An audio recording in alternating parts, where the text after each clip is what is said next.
3 tips to lose weight effectively through calorie restriction. In this video, you're going to find out how you can lose weight more effectively by the method of calorie restriction. Even your body will try hard to downregulate your total calorie expenditure to contrast with your efforts made in weight losing.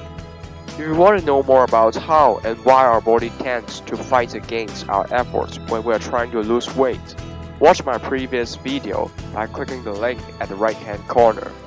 So let's start our topic today. Many people ideally assume we'll only lose fat mass when we're trying to lose weight, but it is not the case. The weight loss of our body is contributed by the loss of both fat and muscle mass. The decomposition of muscle mass is one of the ways our body uses to lower our total calorie expenditure. This is because muscle is a type of metabolic active tissues which burn a certain amount of calorie even at rest without physical activity. The loss of these metabolic active tissues can therefore decrease our BMR, leading to a lower total calorie expenditure. Therefore, conserving our muscle mass is the key to an effective weight losing. If we can prevent the decomposition of our muscle mass during weight losing, we can maintain our BMR level, thus prevent the downregulations of total calorie expenditure at the same time. Here are the 3 tips that can help you conserve your muscle mass, which help you sustain your total calorie expenditure for effective weight losing. Tips number 1. Avoid extreme calorie deficits. As what I've mentioned above, our weight loss is due to the decrease in both fat and muscle mass. Each kilogram of muscle consumes approximately 13 kcal per day, while each kilogram of fat only burns around 4.5 kcal each day at rest. In other words, if we can decrease the percentage of weight loss from muscle while increase that from fat, we can sustain our BMR to a greater extent. Scientific research has found out that extreme calorie deficits causes a much greater percentage of muscle mass loss, because an extreme calorie deficit will downregulate the amounts of a hormone called testosterone, which is responsible for promoting muscle synthesis in our body.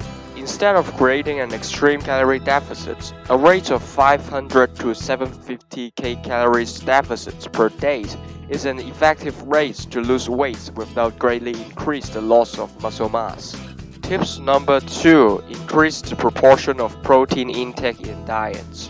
Muscle tissues is composed of molecules called amino acids.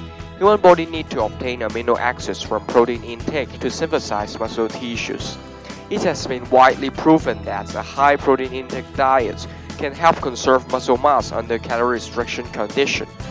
Generally, protein intake which is not lower than 1.8 gram per kg of our body mass on each day is recommended to effectively conserve muscle mass during calorie restriction. Tips number 3. Add resistance training to your training schedule. Systematic review has proven that resistance training can effectively prevent nearly 93% of our muscle mass loss under the condition of calorie restriction. Therefore, apart from endurance exercise, resistance training should also be added into your physical training schedule to conserve our muscle mass. At least 2 days of resistance training per week is generally recommended to prevent our muscle mass loss. Through these 3 tips, muscle mass can be greatly conserved. You can therefore prevent your BMR from being significantly downregulated by your body, which ruins your efforts in weight losing. Don't forget to like, subscribe, and share if you find this video useful for you and people who you know. I'll see you in the next video of this weight losing series.